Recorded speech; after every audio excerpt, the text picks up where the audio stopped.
11:47 p.m. The voice on the line was wrong. All wrong. 7 red doors, the caller whispered into David Matthews' ear. Children crying behind each one.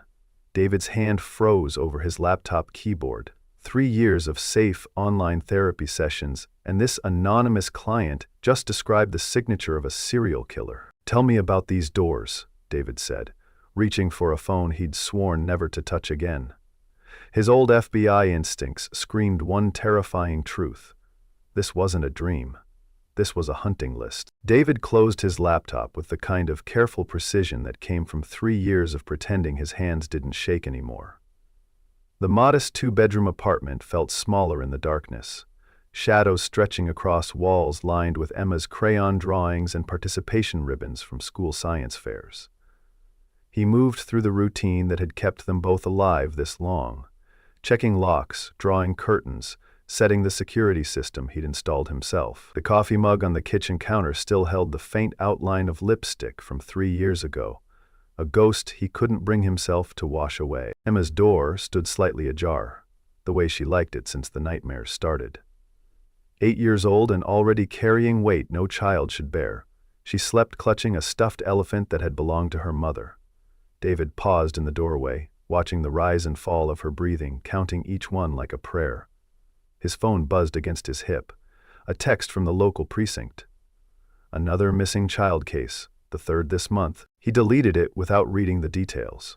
The world could burn around them, and David Matthews wouldn't lift a finger to stop it. Not anymore. Not when lifting that finger had cost him everything that mattered. He settled into his desk chair and opened a new client file, forcing his mind back to safer territory. Online therapy sessions paid the bills and kept his psychology license active, but more importantly, they kept him hidden. His computer chimed softly. New appointment request for tomorrow morning. Single mother, recent divorce, struggling with anxiety. Safe, predictable, nothing that would trigger the part of his brain that could read killers like children's books. He accepted the appointment and was reaching for the power button when another message appeared. His blood turned to ice water. The same anonymous caller from earlier had sent a single line of text. The first door opened tomorrow at dawn. The knock on his door came at 7:15 a.m., sharp and professional in a way that made David's coffee mug pause halfway to his lips. Emma sat at the kitchen table, methodically eating cereal while sketching in her notebook, another habit born from too much silence in their small world. Through the peephole, David saw a woman in a crisp FBI windbreaker, her dark hair pulled back severely, badge gleaming like a warning. He opened the door to find Dr. Sarah Chen standing on his doorstep, with the kind of confidence that came from years of being the smartest person in most rooms. She was younger than he'd expected, probably early 30s, with sharp eyes that missed nothing and a mouth set in a line that suggested she didn't hear no very often. What caught him off guard wasn't her professional demeanor or the file folder tucked under her arm.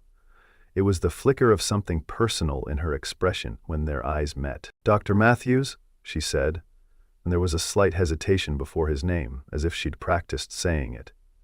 "I'm Agent Chen, FBI Behavioral Analysis Unit. I need your help with a case." She glanced past him toward Emma, who was now openly staring from the kitchen table. "Perhaps we could speak privately?" David stepped onto the porch and pulled the door shut behind him, immediately regretting the decision, as morning air cut through his thin t-shirt. Sarah's presence felt like gravity, pulling at memories he'd worked hard to bury. There was something familiar about her that he couldn't place, something that made his carefully constructed walls feel suddenly fragile. "I don't consult anymore," he said, the words automatic after 3 years of practice. "I'm sure the Bureau has plenty of qualified profilers." Sarah opened the file folder and pulled out a photograph that made David's stomach drop. A crime scene, clinical and devastating, with details that spoke to a killer who understood exactly how to make death into art. 7 families targeted over the past 6 months, she said quietly, all single parents, all killed in their homes with their children present. "The children are taken and—" She paused, studying his face. "They're found 3 days later, alive but catatonic. We think he's building up to something bigger." David forced himself to look away from the photograph, back toward his front door where normal life waited, where Emma finished her cereal and worried about math tests instead of monsters. "I told you I don't do this anymore." But even as he said it, his mind was already working, cataloging details, building patterns. Sarah seemed to sense his internal struggle because she stepped closer, lowering her voice. The victims all fit a specific profile. Single parents between 30 and 40, high intelligence, children between 6 and 10 years old. She paused, letting the implications settle. "Dr. Matthews, I think you and Emma might be targets." Others hit David like a physical blow, and for a moment the carefully maintained distance between his old life and new one collapsed entirely.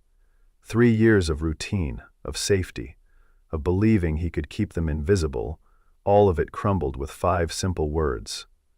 He found himself studying Sarah's face with the intensity that had once made him legendary, noting the slight tension around her eyes, the way her hand rested near her weapon. "How do you know about Emma?" he asked quietly, and something shifted in Sarah's expression, a crack in her professional facade that revealed something deeper, more personal. She looked toward his front door, then back at him, and when she spoke again, her voice carried a weight of confession. "Because I know you, David, better than you think." She reached into her jacket and pulled out a photograph, not a crime scene this time, but an old classroom photo, Harvard by the looks of it, and there in the front row sat a younger version of Sarah Chen alongside 24 other graduate students. Psychology 847, Advanced Criminal Behavior. "You probably don't remember me, but I remember every lecture you gave." The memory surfaced slowly, like something dredged up from deep water. Dr. Matthews' guest lectures at Harvard back when his reputation was growing and the FBI was just beginning to understand what they had in him. Sarah would have been maybe 25 then, brilliant and eager and probably harboring the same hero worship that had followed him through those golden years before everything went wrong. "You were Sarah Kim then," he said, and watched her nod. "You asked about the psychology of revenge killers during my lecture on victimology." The pieces were falling into place now, creating a picture he didn't like. "This isn't a coincidence, is it? You specifically requested this case." Sarah's professional mask slipped entirely, revealing something vulnerable and determined underneath. "I've been following your work for 12 years, David. Not just professionally, personally." She gestured toward the file folder still clutched in her hands. "This killer, he's not just targeting single parents, he's targeting people like you, brilliant minds who've been broken by the system. I think he knows who you are." The front door opened behind them, and Emma appeared in the doorway, still holding her cereal bowl and looking between the 2 adults with the sharp intelligence that reminded David painfully of her mother. "Daddy, you're standing weird," she announced with 8-year-old directness. "And you forgot to put on a jacket." David felt something twist in his chest as he looked at his daughter, really looked at her, seeing not just the light of his life but a potential target. Emma's dark hair caught the morning sunlight, and her serious brown eyes held the kind of intelligence that attracted predators. She was exactly the right age, exactly the right type, and living with exactly the kind of parent this killer seemed to prefer. "Baby, go finish getting ready for school," he said gently, surprised by how normal his voice sounded. Emma nodded and disappeared back inside, but not before offering Sarah a small wave that spoke to the kind of trusting nature that would make her an easy victim. David waited until he heard her footsteps on the stairs before turning back to Sarah. "What do you need from me?" They sat at David's kitchen table an hour later, crime scene photos spread between coffee cups and Emma's forgotten homework. David had walked his daughter to school personally, a deviation from routine that had earned him one of her searching looks, but no questions. Now, surrounded by evidence of methodical violence, he felt the familiar electricity of a mind made for this kind of work coming back to life. "The killer calls himself the Shepherd," Sarah said, pointing to symbols carved into the victim's front doors. "He leaves these markings at every scene, along with children's toys arranged in specific patterns." She slid a close-up photograph across the table. "Always 7 toys, always the same arrangement. Our analysts think it's some kind of countdown." David studied the image, his mind automatically cataloging details and cross-referencing patterns. 7 red blocks arranged in a perfect line, each one slightly smaller than the last. It was elegant in its simplicity, and that simplicity spoke to a killer with both artistic sensibilities and compulsive need for control. "He's not just counting down to 7 victims," David said slowly. "He's counting down to something specific. 7 has meaning for him." "Biblical significance?" Sarah suggested, but David was already shaking his head. There was something more personal about this pattern, something that went deeper than religious symbolism. He pulled out his laptop and began typing, accessing databases he'd sworn never to touch again. "No, this is trauma-based. 7 represents something from his childhood, probably the age when his formative trauma occurred." David's fingers moved across the keyboard with muscle memory, pulling up psychological profiles and cross-referencing with known offenders. The toys aren't just symbols, they're specific brands, specific types. He's recreating something from his own past. Sarah leaned forward, watching David work with an intensity that made him uncomfortable. There was admiration in her expression, but something else too. Something that reminded him of the way his graduate students used to look at him during those Harvard lectures. "You're seeing patterns the rest of us missed," she said quietly. "I always did." David pulled up a map and began marking locations, watching as a clear pattern emerged. "Your killer isn't choosing victims randomly. Look at this. Every home is within a 15-mile radius of the old Riverside Children's Home." He highlighted the building that had been demolished 5 years earlier. "I'm willing to bet our shepherd spent time there as a child." The revelation hung between them like a bridge, connecting David's analytical mind to Sarah's investigative resources. For the first time in 3 years, David felt the satisfaction of a puzzle clicking into place, of his unique abilities being put to use for something that mattered. But underneath the professional satisfaction was a growing dread. "Sarah," he said carefully, "if I'm right about the Riverside connection, and if this killer really is targeting people like me, Emma and I aren't just potential victims. We're probably next on his list." The security footage arrived at 2:30 that afternoon, 24 hours of grainy black and white images from the cameras outside Emma's elementary school. David sat in Sarah's field office, surrounded by federal agents, who treated him with the kind of respectful distance reserved for legends and loose cannons. He wasn't sure which category he fell into anymore, and from the careful way Sarah's colleagues watched him, neither were they. "There," David said, pointing to a figure lingering near the school fence during morning drop-off. "Same man, 3 different days. He's been watching her." The figure was careful to stay just out of clear camera range, but David's trained eye caught details others missed. The deliberate positioning, the patient observation, the body language of someone who knew exactly what he was hunting for. Sarah leaned over his shoulder to study the screen, close enough that he could smell her shampoo and feel the tension radiating from her body. "We could put Emma in protective custody," she suggested, but David was already shaking his head. He'd seen too many children broken by the system's version of protection, turned into prisoners in their own lives by well-meaning agents who didn't understand that sometimes the cure was worse than the disease. "He knows where we live, where she goes to school, probably where I buy groceries." David pulled up another image, this one showing the same figure outside their apartment building. "Protective custody just changes the cage. It doesn't eliminate the threat." He turned in his chair to face Sarah directly, noting the way her professional mask slipped when their eyes met. "You said he's building up to something bigger. What if we're not just the next targets? What if we're the finale?" The question settled over the room like a weight, and David watched as Sarah's colleagues exchanged glances, heavy with implications he wasn't privy to. There was something they weren't telling him, some piece of information they'd held back. Sarah seemed to realize her team's discomfort because she gestured them toward the door. "Give us the room," she said quietly, and waited until they were alone before turning back to David. "There's something else about this case, something personal that I should have told you earlier." She pulled a file from her desk drawer, one that looked different from the official FBI folders. Older, more worn, with David's name written across the tab in handwriting he didn't recognize. "What is this?" he asked, but even as the words left his mouth, he was beginning to understand. Sarah opened the file to reveal newspaper clippings, academic articles, and what looked like years of carefully collected information about his career, his cases, his personal life. At the bottom of the stack was a photograph of his wife's funeral, taken from a distance but close enough to capture David's face, twisted with grief. "I've been following your career for 12 years, David. Not just professionally. Personally."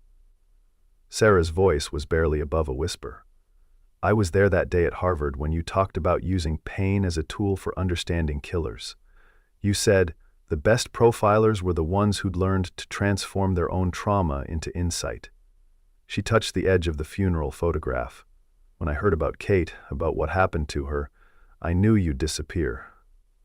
But I also knew that someone like the shepherd would eventually draw you back out." David felt something cold settle in his chest as the full scope of Sarah's involvement became clear.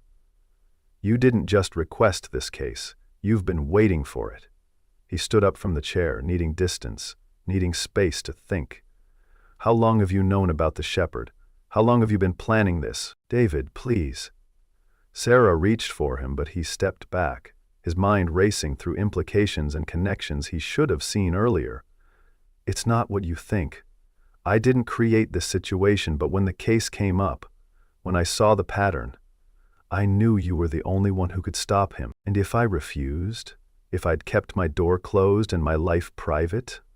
David's voice was getting louder, 3 years of carefully controlled emotion beginning to crack. "Would you have just let him take Emma? Let him add her to his collection of traumatized children?" The accusation hung between them like a loaded weapon, and David watched Sarah's face cycle through guilt, defensiveness, and something that looked almost like desperation. When she finally spoke, her voice carried the weight of a confession that would change everything between them. "No," she said simply, "because I love her almost as much as I love you." The words hit David like a physical blow, and for a moment the FBI field office, the case files, the entire world seemed to disappear around them. Sarah stood perfectly still, having crossed a line she could never uncross, her professional facade completely abandoned in favor of raw honesty.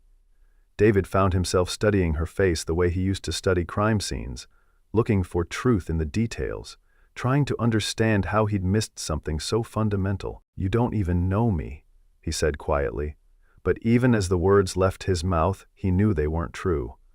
Sarah had been watching him for 12 years, studying his work, following his life from a distance. She probably knew him better than he knew himself at this point. "I know you wake up at 5:30 every morning because you can't sleep past the time Kate used to leave for her early shift at the hospital," Sarah said, her voice steady despite the tears gathering in her eyes. "I know you still set out 2 coffee cups every morning. And I know you've never thrown away the lipstick stain on the mug she used the last time she kissed you goodbye." David felt his carefully constructed walls crumbling with each word, each detail that proved just how closely Sarah had been watching. There was something both terrifying and oddly comforting about being so thoroughly seen, so completely understood by someone who'd chosen to care about him from a distance. "I know Emma draws pictures of a woman with dark hair who never has a face, and I know you keep those drawings in a box under your bed, even though they break your heart." Sarah stepped closer, close enough that David could see the gold flecks in her dark eyes. "And I know that for 3 years you've been so focused on keeping her safe that you've forgotten what it means to actually live." The accusation stung because it was true. David had turned their life into a museum of safety, preserved and protected, but ultimately lifeless. Emma was growing up in a world of routine and caution, surrounded by love, but starved of the kind of adventures and connections that made childhood magical. He'd been so afraid of losing her that he'd forgotten to help her truly live. His phone buzzed against his hip, and David glanced down to see a text from the school. His blood turned to ice as he read the message. "Emma was picked up early today by her aunt. We have you listed as approving family pickups. Please confirm receipt of this message." David looked up at Sarah, and she must have seen something in his expression, because she was already reaching for her weapon. "Emma doesn't have an aunt," he said, his voice barely audible. He has her. The next 12 minutes passed in a blur of sirens, radio chatter, and the kind of coordinated law enforcement response that David remembered from his FBI days. Sarah's team moved with military precision, transforming the quiet field office into a command center crackling with urgency. David found himself at the center of it all, his mind shifting into a mode he hadn't accessed in 3 years, the cold, calculating mindset of a hunter tracking his prey. The school security footage shows a man in his 40s, average height, wearing a baseball cap and sunglasses, Agent Rodriguez reported from his position at the video monitors. He had official-looking paperwork and knew enough details about Emma's routine to convince the office staff. David studied the grainy footage, noting the way the man moved, the careful positioning that kept his face hidden from cameras. He's been planning this for weeks, David said, his voice steady despite the terror clawing at his chest. Look at how he approaches the building. He knows exactly where every camera is positioned. This isn't opportunistic. It's the culmination of a long-term strategy. Sarah appeared at his elbow with a phone in her hand, her face grim. The call came from a burner phone, but we managed to trace the general location before he switched it off, she said. Industrial district, about 15 miles north. There's an abandoned warehouse complex that matches the profile for his previous kill sites. David was already moving toward the door before she finished speaking, but Sarah caught his arm. David, you can't go in there without backup. This is exactly what he wants. You, emotional and reckless and making mistakes. She pulled him around to face her, her grip firm but gentle. He took Emma to draw you out. If you go charging in there without a plan, you're giving him exactly what he's been working toward. David wanted to argue, wanted to push past her and tear the city apart with his bare hands until he found his daughter. But Sarah was right, and the part of his brain that had made him legendary was already working on the problem. The shepherd had Emma, but he hadn't killed her yet. That meant there was still time, still a chance to turn the hunter into the hunted. He'll call, David said, forcing his mind to work analytically instead of emotionally. He's got what he wants, but the game isn't over yet. He needs me to know he has her, needs me to understand the rules he's playing by. As if summoned by his words, David's phone began to ring. The caller ID showed only a number, but he knew who it was before he answered. "Hello, David," said the same voice that had whispered about red doors the night before. "I have something that belongs to you." David closed his eyes and let the familiar rhythm of psychological warfare wash over him. This was what he'd been made for, what he'd spent years perfecting. The shepherd might have Emma, but he'd just made the mistake of engaging David Matthews on his own terms. "What do you want?" David asked, aware that everyone in the room was listening, that Sarah's team was frantically trying to trace the call. "I want you to remember," the shepherd said, and there was something almost sad in his voice. "I want you to remember what it feels like to lose everything, because you've forgotten. You've gotten comfortable in your little life, David.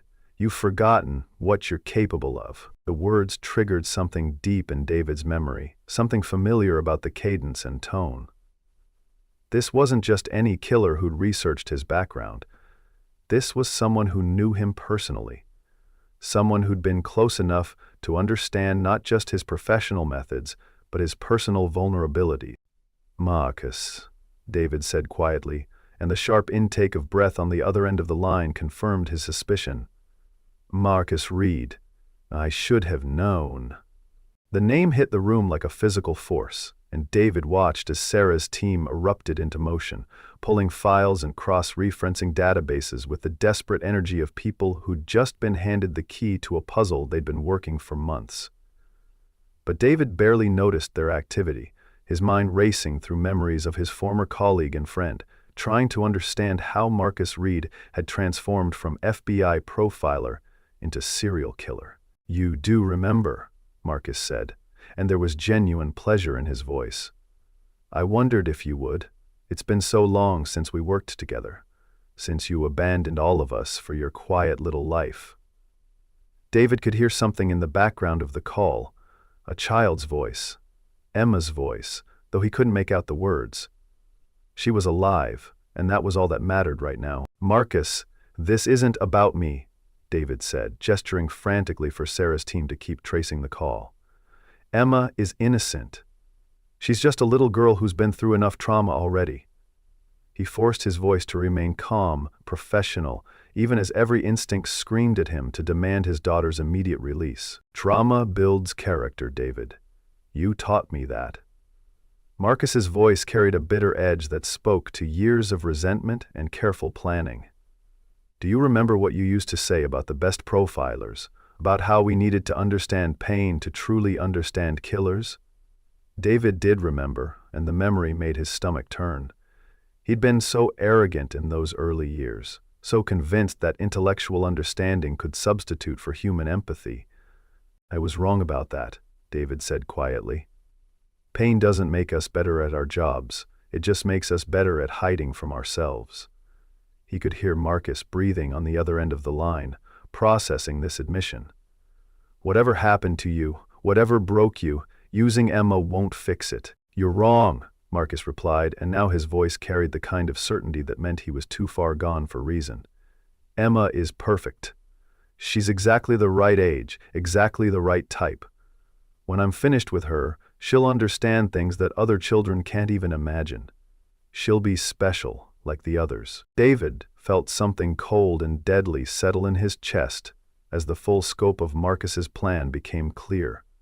This wasn't just about revenge or some twisted attempt to reconnect with an old colleague. Marcus had spent 3 years creating a collection of traumatized children, believing in some demented way that he was giving them a gift of understanding the other children. David said, pieces falling into place. You're not killing them because you think you're saving them. You think you're making them into perfect profilers. Sarah appeared at his elbow with a tablet showing Marcus Reed's personnel file, a brilliant agent who'd been David's protege until a particularly brutal case had sent him into psychological freefall. They see things now, David. They understand the darkness in ways that normal children never could. Marcus's voice was getting more animated, more excited, and David recognized the signs of a killer who was approaching his endgame. Emma will be the best of them all. She has your genetics, your potential. When I'm finished, she'll be everything you were meant to be before you got soft. David looked around the room at Sarah's team, all of whom were staring at him with a mixture of horror and expectation. They needed him to be the legend they'd heard about, the profiler who could get inside any killer's head and find the weakness that would bring them down. But this wasn't just any killer. This was someone who knew all of David's techniques, someone who'd learned from the master himself. Where do you want to meet? David asked, and watched as Sarah shook her head frantically. This was against every protocol, every rule of engagement the FBI had developed over decades of dealing with hostage situations. But David wasn't just any negotiator, and Marcus wasn't just any killer. The old Riverside Children's Home, Marcus said, confirming David's earlier theory, where it all began. Come alone, David. Come remember what you used to be. The Riverside Children's Home had been demolished 5 years earlier, but the foundation remained like a scar on the landscape, surrounded by overgrown weeds and the kind of urban decay that attracted neither development nor casual visitors.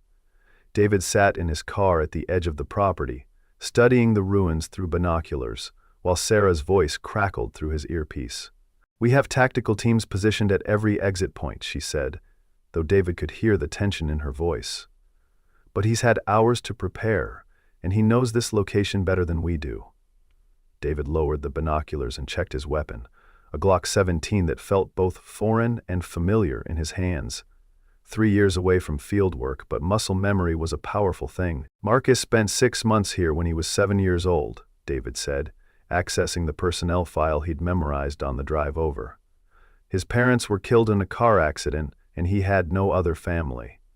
The home was shut down for abuse allegations 2 years after he left. David could see movement in the ruins now, a figure that had to be Marcus, moving between the crumbling walls. David, he's not going to just hand Emma over, Sarah said, stating the obvious truth they'd both been avoiding. This has to end with him dead or completely broken, and he knows it. He's going to try to take you both with him. David nodded, understanding the psychology even as his heart rejected the implications. Marcus had spent 3 years building toward this moment, and he wasn't going to be satisfied with anything less than complete victory. "I need you to do something for me," David said quietly, knowing that Sarah would hear the finality in his voice. "If this goes wrong, if Marcus wins, I need you to promise me you'll take care of Emma. Not the system, not some foster family, you." He heard Sarah's sharp intake of breath through the earpiece, felt the weight of what he was asking. "David, don't talk like that. We're going to get her back, and we're all going to go home together." But there was something in Sarah's voice that suggested she understood the math as well as he did. Marcus Reed had been one of the FBI's best profilers before his breakdown, and he'd had 3 years to prepare for this confrontation. David opened his car door and stepped out into the evening air, feeling the weight of the weapon at his hip and the much heavier weight of responsibility on his shoulders. Emma was somewhere in those ruins, probably terrified, definitely in danger. Every minute he delayed was another minute Marcus had to solidify his position, or worse, to decide that the game wasn't worth playing anymore. "I'm going in," David said, and began walking toward the ruins before Sarah could argue. "If you don't hear from me in 30 minutes, come find us." The foundation of the old children's home was larger than it had appeared from a distance, a maze of crumbling walls and partially collapsed rooms that created dozens of potential hiding spots. David moved carefully, his weapon drawn but held low, listening for any sound that might indicate where Marcus was keeping Emma. The place smelled of decay and abandonment, but underneath that was something else, the lingering echo of institutional misery that places like this never quite lost. "David," Marcus's voice echoed from somewhere deeper in the ruins, impossible to pinpoint thanks to the acoustic properties of the broken walls. "I was beginning to think you wouldn't come, that you'd send the FBI toys instead of facing me yourself." David didn't respond, knowing that Marcus was trying to draw him into conversation, trying to locate him through sound. "She's beautiful, your Emma," Marcus continued, his voice seeming to come from multiple directions at once. "Smart, too. She's been asking about you, wondering when Daddy will come to take her home." David felt his professional composure crack slightly at the mention of his daughter, but he forced himself to stay focused. Marcus was a master manipulator, and every word was calculated to provoke an emotional response. David rounded a corner and found himself in what had once been the home's central courtyard, now nothing more than a circle of broken concrete surrounded by the skeletal remains of dormitory walls. In the center of the space sat a small figure, Emma, alive and apparently unharmed, though even from a distance David could see that she was crying. "Daddy!" Emma's voice cut through the evening air like a knife, and David had to grip his weapon tighter to keep from running to her immediately.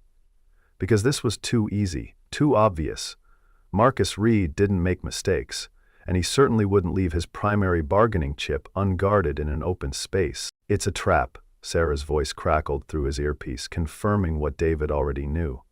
"Thermal imaging shows at least 2 other heat signatures in the area. Marcus isn't alone." David studied the scene more carefully, noting the way Emma was positioned exactly in the center of the courtyard, the way her restraints seemed designed more for show than actual security. This wasn't a hostage situation. It was a stage, carefully set for maximum psychological impact. "Hello, old friend," Marcus said, and this time his voice came from directly behind David. David turned slowly, keeping his weapon ready but not directly threatening, as Marcus Reed stepped out from behind a pile of rubble that should have been too small to conceal a grown man. 3 years had changed David's former colleague in ways that went far beyond the obvious signs of stress and sleep deprivation. Marcus's eyes held the kind of hollow intensity that David had seen in too many killers, the look of someone who'd crossed lines that couldn't be uncrossed. "You look tired, Marcus," David said, keeping his voice calm and conversational despite the weapon in Marcus's hand. "When's the last time you slept? Really slept, not just the few minutes you managed to grab between planning and execution." It was a profiler's trick, using observational details to establish psychological dominance, but Marcus smiled in response. "I've been sleeping better lately," Marcus replied. "Ever since I found my purpose again. Ever since I remembered what we used to be capable of." He gestured toward Emma with his free hand, and David noticed the slight tremor that suggested exhaustion, despite Marcus's claims. Do you remember our first case together? The Riverside Strangler? David did remember, though he'd spent 3 years trying to forget. It had been Marcus's first major case as a profiler, and David had been his mentor, guiding him through the psychological landscape of a killer who'd targeted children from broken homes. The irony of their current location wasn't lost on either of them. "You were brilliant on that case," David said, hoping to appeal to whatever remained of his former colleague's professional pride. "The profile you developed led us straight to him. You saved lives, Marcus. You were one of the good guys." Marcus's expression didn't change, but David caught the slight tightening around his eyes that suggested the words had found their mark. "I was naive," Marcus corrected. "I thought catching monsters made me a hero. But the monsters are everywhere, David, and catching one just makes room for 2 more." He took a step closer, close enough that David could see the network of fine scars on Marcus's face, evidence of violence that had happened after his FBI career ended. "What happened to you?" David asked, genuinely curious despite the circumstances. "After you left the bureau, after you disappeared, what broke you this badly?" It was a dangerous question, the kind that could provoke violence from an unstable subject, but David needed to understand the psychology driving this confrontation. Marcus was quiet for a long moment, his weapon still trained on David, but his attention seemingly focused on memories that caused visible pain. When he finally spoke, his voice carried the weight of 3 years of accumulated suffering. "I kept working cases even after they forced me to resign. Private consulting, cold cases, anything that would let me keep hunting." Marcus's free hand clenched into a fist, a gesture that spoke to barely controlled rage. "But the monsters I caught just got replaced by worse monsters. The children I saved just grew up to be broken adults. Nothing I did mattered." David felt a familiar chill of recognition as Marcus described a crisis of faith that David himself had experienced. The difference was that David had Emma to anchor him to something meaningful, while Marcus had been alone with his growing despair. "So you decided to become the monster," David said, and watched Marcus's expression shift from pain to something approaching satisfaction. "If you couldn't save the children, you'd make them stronger by traumatizing them yourself." "I'm not traumatizing them," Marcus snapped, the first real emotion he'd shown. "I'm giving them the gift of understanding. These children see the world as it really is now, not through the naive filter that gets them hurt later." His voice was rising, becoming more animated, and David recognized the signs of a killer approaching his breaking point. "And Emma?" David asked, gesturing toward his daughter, who was watching their conversation with the kind of terrified fascination that children showed when adults started acting unpredictably. "What gift are you planning to give her?" Marcus's expression softened as he looked at Emma, and for a moment, David saw something almost paternal in his former colleague's face. It was perhaps the most disturbing thing Marcus had shown him yet, the genuine belief that he was helping these children rather than destroying them. "Emma will be special," Marcus said, his voice dropping back to conversational levels. "She has your genetics, your potential for understanding the human psyche, but she also has innocence, purity that hasn't been corrupted by years of compromise and bureaucracy." He turned back to David, and his eyes held the kind of fervent certainty that made truly dangerous people impossible to reason with. "You're going to hurt her," David said simply, abandoning any attempt at psychological manipulation in favor of direct truth. "Whatever you think you're giving these children, you're actually breaking them. They're not becoming stronger or more insightful. They're becoming damaged." "You would say that," Marcus replied, his weapon shifting slightly to point more directly at David's chest. "You've gotten soft, David. You've forgotten what it takes to really see into the darkness. But Emma will remember.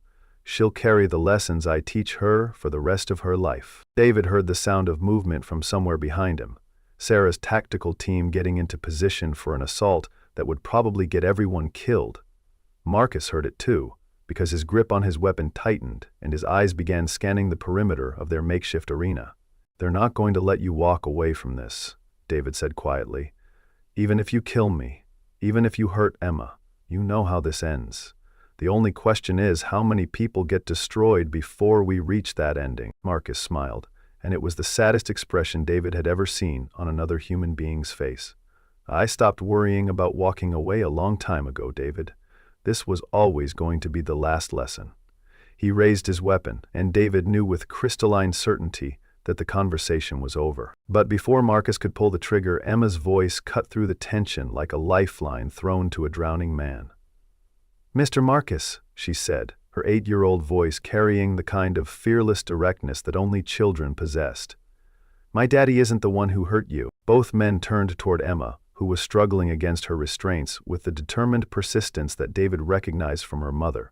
But it wasn't her physical efforts that caught their attention. It was the expression on her face, the kind of serious concentration she usually reserved for particularly difficult math problems. "Emma, don't talk to him," David said automatically, but she ignored him with the selective hearing that all children mastered by age 5.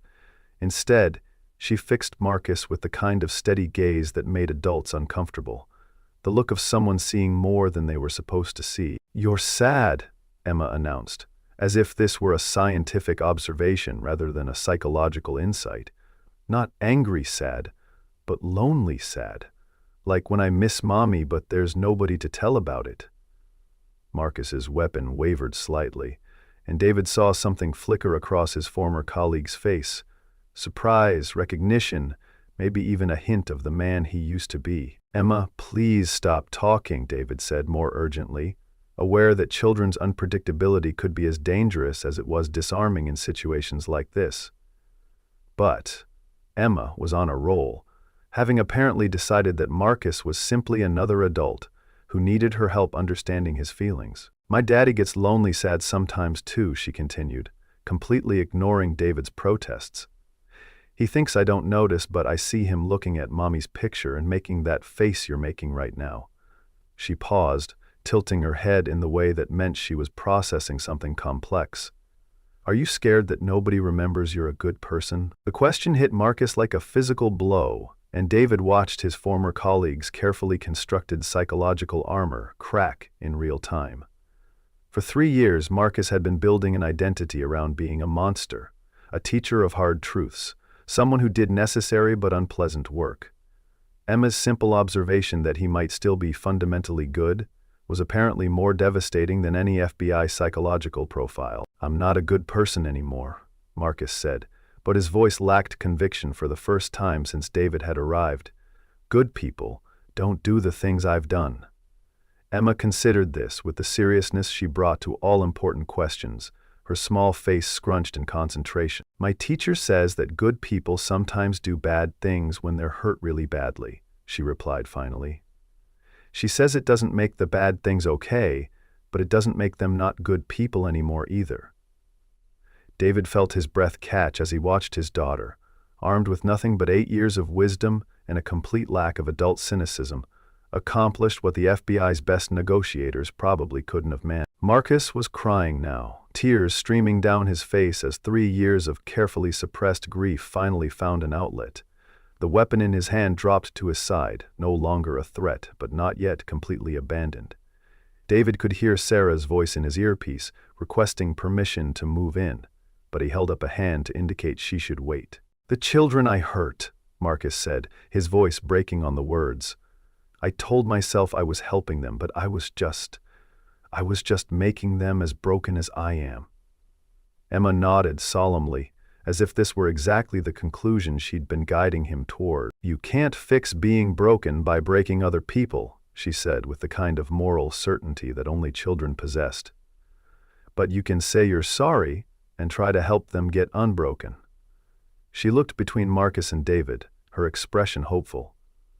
"Right, Daddy?" David felt something shift in his chest as he looked at his daughter, really looked at her, seeing not just the light of his life but a person with her own wisdom, her own strength, her own capacity for healing others. For 3 years he'd been so focused on protecting her from the world's darkness that he'd forgotten she might have her own light to offer. "Right, baby," he said quietly, and for the first time in 3 years, David Matthews began to believe that healing might actually be possible. Marcus Reed dropped his weapon completely, the metal clattering against broken concrete as he sank to his knees in the center of the ruined courtyard. The sound seemed to break whatever spell had held the evening suspended in violence and possibility, and David heard the coordinated movement of Sarah's tactical team finally moving into position around the perimeter. "I can't undo what I've done," Marcus said, his voice barely audible above the evening wind. "Those children, their families, I destroyed so many lives, trying to save something that was already gone."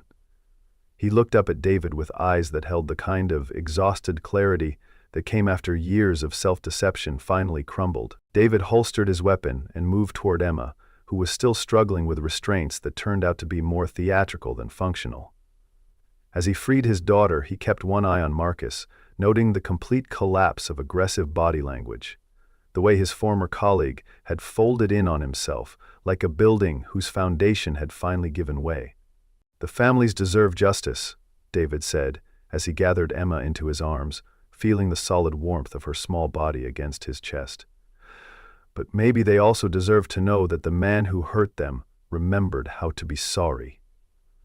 Emma wrapped her arms around his neck with the fierce intensity of someone who'd spent hours believing she might never see him again. "Daddy, I was really scared," she whispered against his ear, and David felt 3 years of protective instincts crystallize into something approaching peace. She was safe, she was whole, and somehow she'd managed to save not just herself, but potentially everyone involved in this confrontation. "I know, baby, I was scared too." David looked over Emma's head at Marcus, who was now surrounded by federal agents but not resisting arrest. "But you were braver than anyone should have to be, and you did something amazing tonight." Sarah appeared at David's elbow, her face showing the kind of relief that came after a crisis had been resolved, without the worst-case scenario coming to pass. "We need to get Emma to a hospital for evaluation," she said, though her tone suggested this was more protocol than genuine concern. "And we'll need detailed statements from both of you about everything that happened here." David nodded, understanding that the official aftermath of tonight's events would stretch on for months. But as they walked away from the ruins of the Riverside Children's Home, Emma's hand securely held in his own, David felt something he hadn't experienced in 3 years, the sense that tomorrow might actually be better than today. Marcus Reed would face justice for his crimes, but he would also receive the kind of psychological help that might prevent other brilliant minds from following the same dark path. "Sarah," David said as they reached the cars where paramedics were waiting to check Emma over, "about what you said earlier, about following my career, about caring about us." He paused, looking down at Emma, who was chattering excitedly with one of the paramedics about the adventure she'd just survived. "I meant every word," Sarah replied simply, "both the professional admiration and the personal feelings. I know it's complicated, and I know you need time to process everything that's happened, but I wanted you to know that you're not alone anymore. Either of you." David felt Emma's hand squeeze his own, and when he looked down, he saw her watching the adults with the kind of knowing expression that suggested she understood more about the evening's emotional undercurrents than anyone had given her credit for. "Can Miss Sarah come have dinner with us tomorrow?" Emma asked, with the directness that had disarmed a serial killer just minutes earlier. "I want to show her my drawings, and Daddy makes really good spaghetti." David looked at Sarah, who was trying unsuccessfully to hide a smile, and felt the last of his 3-year isolation begin to crumble. "I think that sounds like a very good idea," he said, and meant it. 6 months later, David Matthews stood in the FBI Academy at Quantico, facing a room full of young agents who looked at him with the same mixture of respect and curiosity he remembered from his teaching days at Harvard. But this time was different. This time he wasn't just the legendary profiler sharing more stories.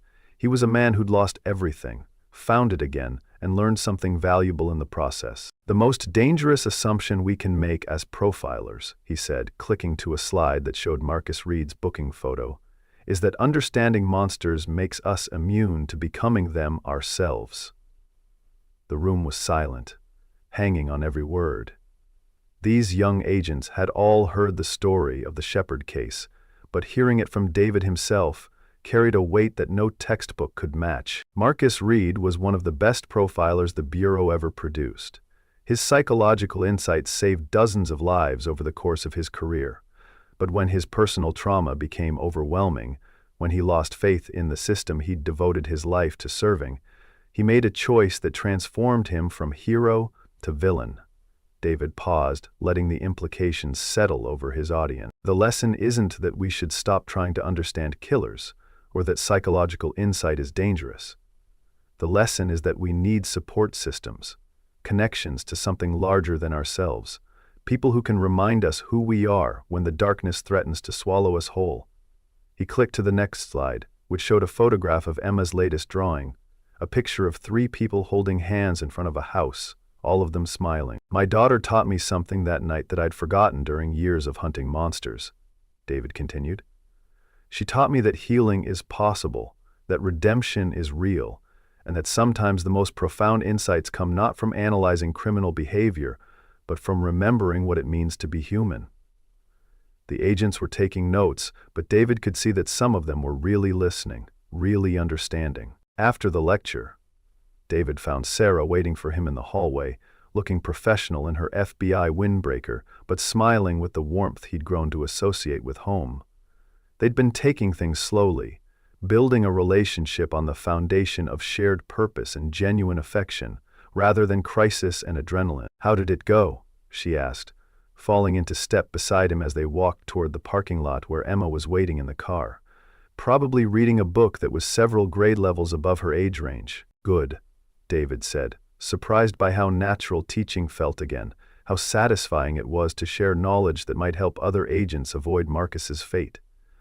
"I think they understood that profiling isn't just about catching killers. It's about staying human while we do it." They reached the car to find Emma in the back seat, surrounded by coloring books and science journals in a combination that perfectly captured her unique approach to childhood. She looked up as they approached, her face lighting up with the kind of joy that made everything else worthwhile.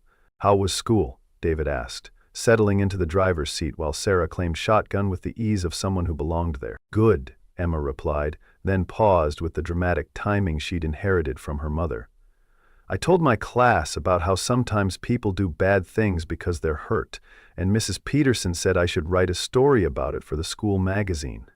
David caught Sarah's eye in the rearview mirror, and they shared a look of pride mixed with mild concern about raising a child who was already showing signs of following in her father's psychological footsteps. "That sounds like a wonderful idea," Sarah said, turning around to engage Emma more directly. "Maybe you could write about how understanding and forgiveness can help heal people who've been hurt." Emma nodded enthusiastically, already reaching for one of her notebooks to begin planning her story. As they drove home through the Virginia countryside, David felt the kind of contentment he'd thought was lost forever. Emma was thriving, showing no lasting trauma from her ordeal and instead seeming to have gained confidence from surviving something genuinely frightening. Sarah had become not just a partner, but a true member of their small family, bringing her own strengths and perspectives to their daily life. And David himself had found a way to use his gifts that felt sustainable, meaningful, connected to something larger than his own pain, teaching the next generation of profilers, consulting on cases that truly needed his expertise, building a life that honored both his professional calling and his responsibilities as a father. The Shepard case had ended with Marcus Reed receiving a life sentence and psychological treatment that might eventually help him find some measure of peace. The children he'd traumatized were all receiving specialized care, and several were already showing remarkable resilience. It wasn't a perfect ending, but it was a human one, messy, complicated, and ultimately hopeful. As they pulled into their driveway, Emma, already chattering about the story she planned to write, David allowed himself to believe that tomorrow would be even better than today.